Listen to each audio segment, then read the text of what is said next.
Hey friends, welcome back. We are in the month of April, and this month we're going to be talking all about anger in our new series called Justified. Let's see what we're going to be learning about this month. In week 1, we're going to talk about how when you're angry, you can pause and ask God why. So when you think about it, the angrier we get, the more powerful we tend to feel in those moments. But we might actually be more so losing control in those moments, and that could be pretty scary, but it doesn't need to be. Anger is our body's way of protecting us from getting more hurt. And this helps me see why the poet who wrote Psalm 139 was actually onto something when he was writing it.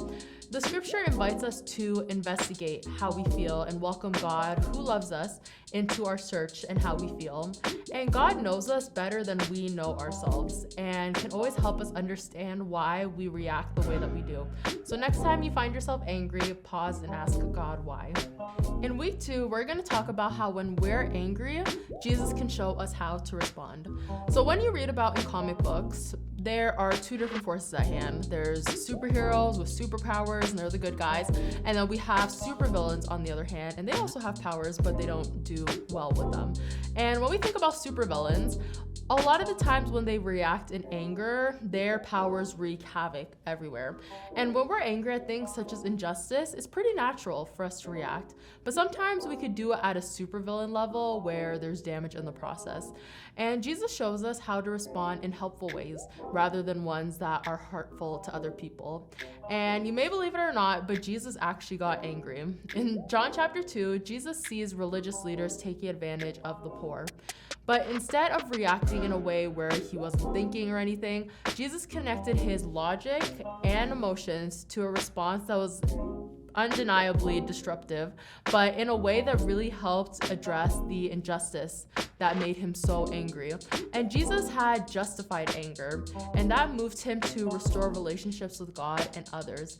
And when we respond rather than react in anger, which a lot of us tend to, we can act and use that as a fuel to help bring God's justice, because when we're angry, Jesus shows us how to respond.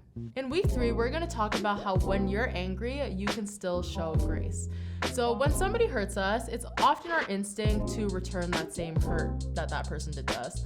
We may even convince ourselves that getting back at that person will actually help right the wrongs that we've experienced more times than none. And it's pretty easy for us to do the same and retaliate against people because they've hurt us or even have done damage to us in the process. But in Jesus, God shows us a different way. Instead of us retaliating, Jesus invites us to receive the grace that he's offered to everybody. And then once we receive it, even when we're so angry at someone, he calls us to pass that same grace on to other people. So the next time that you find yourself angry at somebody, consider passing on that same grace that God has showed you. And the beautiful thing is, because of Jesus, when you're angry, you can still show grace. Lastly, in week 4, we're going to talk about how when you're angry, don't get hurtful. Every single comic book hero at one point gets fed up somewhere or another, and they're tired of people trying to hurt the people that they care about. And in those moments, they begin to lose control. They start using their powers to get revenge. And when this happens, they look more like the villain that they want to defeat rather than the hero that we know that they are. And unsurprisingly, we tend to do the exact same thing too. Sometimes we hurt others after we've been hurt, and we want others to experience that same pain that they have caused. But we have seen it enough in comic books and movies to know that revenge doesn't always lead to that happy ending. In a letter to Ephesians that Paul wrote, he said something pretty revolutionary. In your anger, do not sin. He invites us to validate the emotions that we feel when we're angry, but at the same time, not to hurt other people in the process. And something that is amazing is that even when it is difficult, it's possible for God to help us in this because of God's Spirit.